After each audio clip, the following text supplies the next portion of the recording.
Marcus Blake. I'm with That Nerd Show. We are speaking with director Alan Holzman, and we are going to be talking about one of our favorite directors based on this documentary, Frank Capra. So I understand that you have done this concept before of recutting scenes from classic films, but with the master class for AFI with famous directors and kind of putting together a documentary. And this film centers on one of the greats in Hollywood, Frank Capra. So my first question is, why Frank Capra? Besides the obvious that he's great. About 15 years ago, I called AFI because I was a graduate from there in the 70s. I was there from 73 to 75. And during that time, the most special thing about being a student there was that they had the Harold Lloyd Masters Seminar Series. And the conception of this is that, conception behind this is that there's no moderator. That the students, it was at the Beverly Hills mansion, the Doheny mansion in the living room. And so it's an intimate environment. When I was there were 20 students there. When Frank Capra came, there were maybe 40. And so the entire school is in the living room. And because there's no moderator, the students were charged with the responsibility of, and the screenings, of seeing all the filmmakers' works. So you would spend a week or two devoted to seeing every single film, so that the audience was totally informed and excited. Yeah. How could you not be with his films? 15 years ago, I called AFI and said, I knew that some of them had been recorded, not all of them by any means. And some of them I knew were videotaped. They had 1-inch video then. And so they said, yes, we have some they were recorded, but they're in horrible shape. Believe me, you don't want any of them. And so I kept bugging them, and they finally said, come take whatever you want.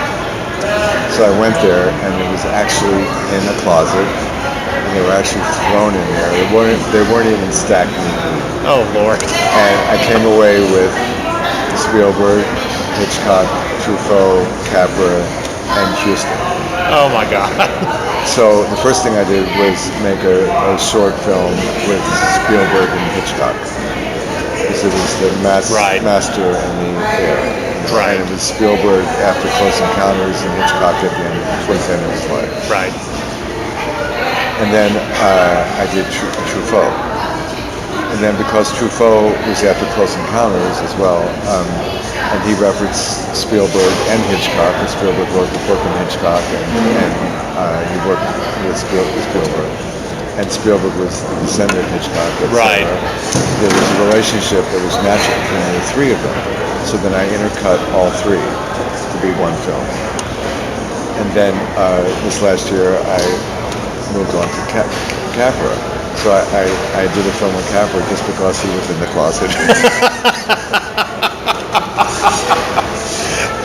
And I love his work, and it was a great thing. But that was the reason, because I make documentaries completely without a narrator. I will never use a narrator in documentaries. And my whole fight throughout my whole career has been that way. And I work as a film doctor. My mother always, whenever I told her I wanted to go into film, she said, why don't you be a doctor? So I am a doctor. And the first thing I do is take out the narrator and find a way to tell the story through the characters. Because I believe if you don't have a narrator, you have to listen more and participate more as an audience. And you have to, as a filmmaker, you've got to entertain more, because you can't lose your audience. The narrator kind of brings you back to basics and tells you what to think. But I don't believe in that. Also, on a personal level, I was a severe stutterer for most of my life until my mid-30s, and then I went into the speech therapy where you have to accept yourself as a stutterer and know the stutter is easier, because the reason why you keep stuttering is you're trying to stop it. Right. And it takes a long time. It sounds logical, but it's not emotional. It's very difficult to do, and few people can do it. And I was inspired by a stutterer who really severely did it, and I followed that path. But I always resented the perfect voice and the voice of God, etc. So and coming from feature films, because I'm an action editor and a feature film director, and I wanted I didn't see that documentary should have a different feel. So if you don't have a narrator, you have to build the characters. Well, to use as an example, I mean, I love the film, especially the idea, because it is just Capra talking about his experiences and stuff. But if you look at something like Inside the Actor Studio, where you have a lot of wonderful actors that talk about films and their experiences, the host almost seems like he's kind of monopolizing the time when it's just shut up, let these people talk, because it's their experience, that's a lot more valuable. So from that point of view, fantastic. But I want to get this about Frank Capra. It seems like all of his films are the feel good for your soul type films.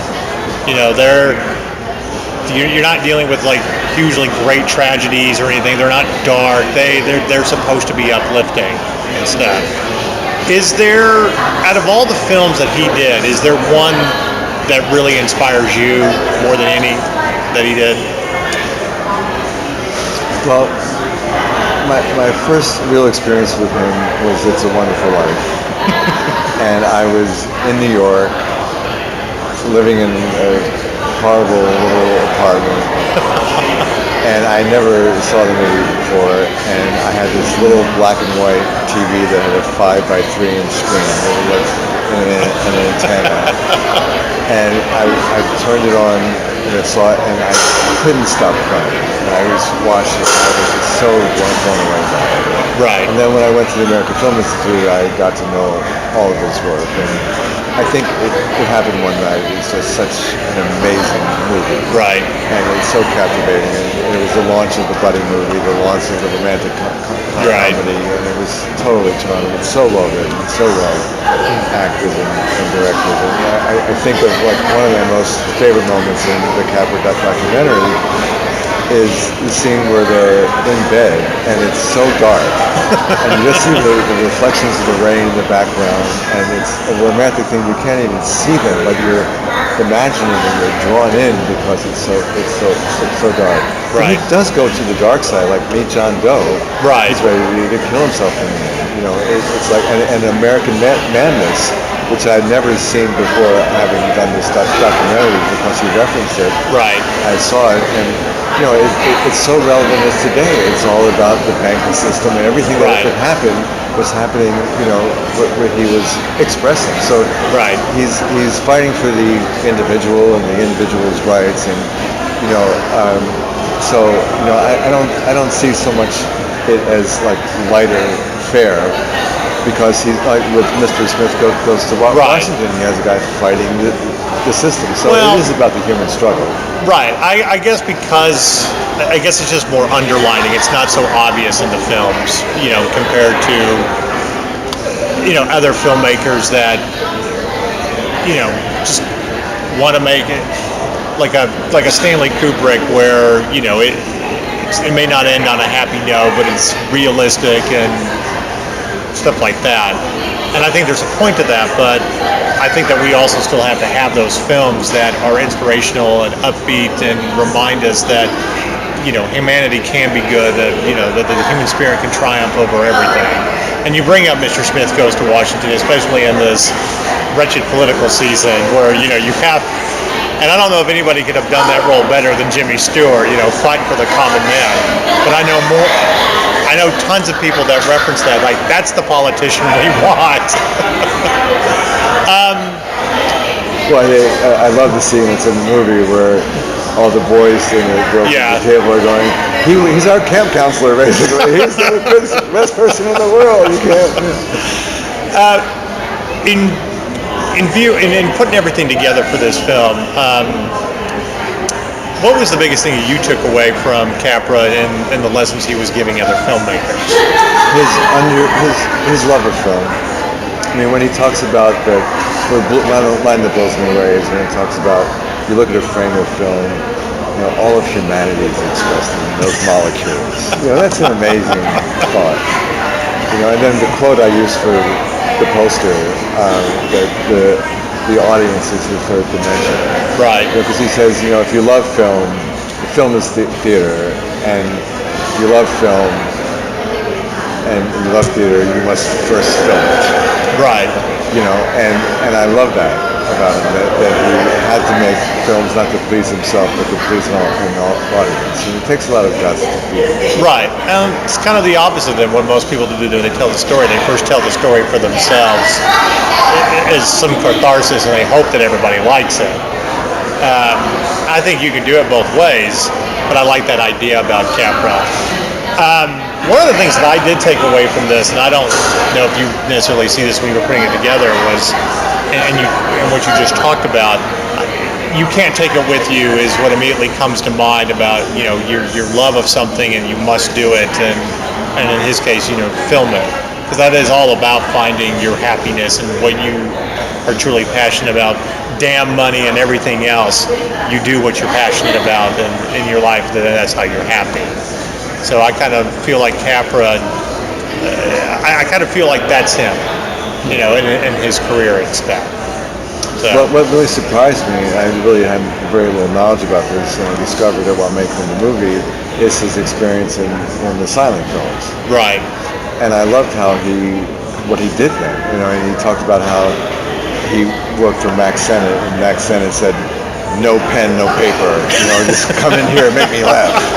Tell me a story. You know? Right. And I knew the silent films really well, but I didn't know Harry Langdon at all. And his work with Harry Langdon was just phenomenal because it was so human. He talks about Harry Langdon as the man-child. Right.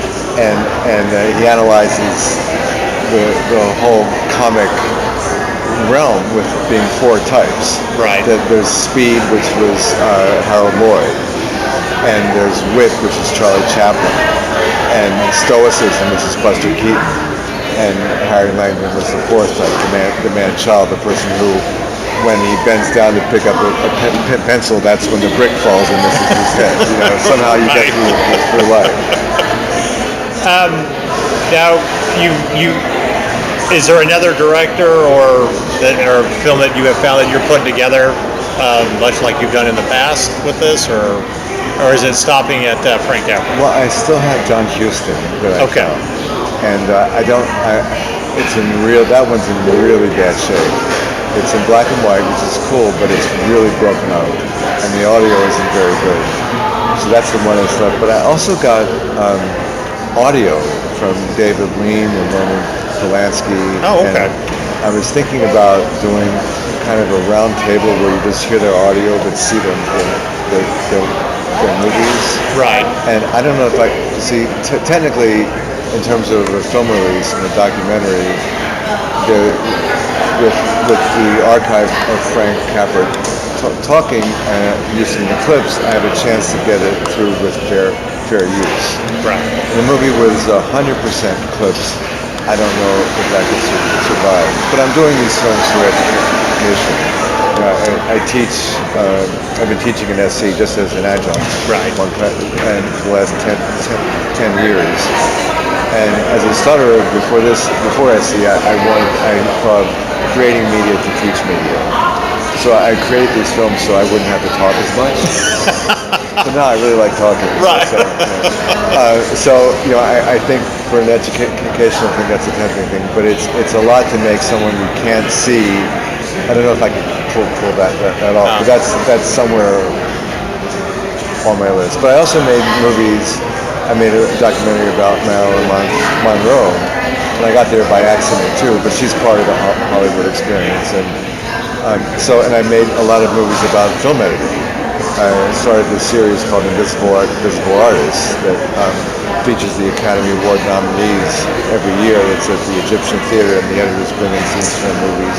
And I made 8 documentaries from that one compilation documentary. It's really quite fantastic. Now, for the young filmmakers out there, for the young generation that may not know who Frank Capra is, obviously they should watch this documentary.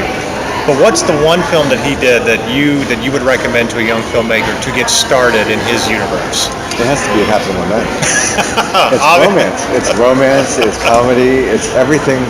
It's the buddy movie. It's the beginning of the buddy movie and the romantic comedy. You can't. I mean, everyone relates to that. But I also think that Mr. Smith Goes to Washington Right. is a really compelling. I don't know. He's such an entertaining filmmaker. I think once and he also has this thing that when he talks about pace, and it's something to learn from. That he learned early on that even though the film seemed well paced in the editing room, when he put it before an audience, it seemed slow. Right. So he had everyone start talking fast. Nice. And he also built up to that first take, and he said that he wouldn't let the actors perform until they actually were doing it in front of camera. Right. And he said that one person said, well, how can you trust that the actors are going to get it right? And his response was, actors are really smart. Give them credit. And he has such wisdom that any filmmaker can use, young or old. It's all about working with the actors and telling stories and entertaining an audience. All right, so this last question is strictly for That Nerd Show, because we are nerds and do a lot of nerdy things. As a filmmaker... Then you should all be editors. Well, sometimes we have... You can't get any nerdier from finding interviews in a closet and spending half your life getting all their films together, putting them together, and having no place to show them. But as a filmmaker, if you could be a part of a Star Trek movie or series or a Star Wars movie, what would you choose? I always thought I was going to direct the Clone Wars, but I missed that. I thought I was destined to do that. Because I edited Battle Beyond the Stars. My first film directing was for Corman. It was a space movie. It was for Forbidden World, which we called Mutant. And I was busy ripping off Star Wars. Sure. And the thing that really impressed me about Star Wars was the editing that Marcia Lucas did. Yes. The battle scenes, the whole swivel chairs and all the inserts and all that. It was amazing work. And I actually edited down the hall from her, because when I was editing at Warner Brothers, she was cutting Taxi Driver, and I was cutting a documentary that was produced by Fred Weintraub called it was That's Entertainment for Non-Disney Animal Movies. And it had 3 titles. It was called It's Showtime, then The Wonderful World of Those Cooper Crazy Animals, then Paws, Claws, and Jaws. It was distributed originally by United Artists, but it lost somewhere. And it was too sophisticated for kids and too unsophisticated for adults. But it was really a great film. And I was the first person at Warner Bros. To have a flatbed. Marcia was still cutting on the movie. I was cutting on the camera. But she was a very petite woman, and her 2 assistants were these big, bouncer type guys. She was wonderful. I loved her. And when I was at SC, there was the Marcia Lucas building. That was the editing building. All right, fair enough. Interesting. Well, thank you very much. Like I said, love the film, and I hope you get to put something together with John Huston. That'll be another good one.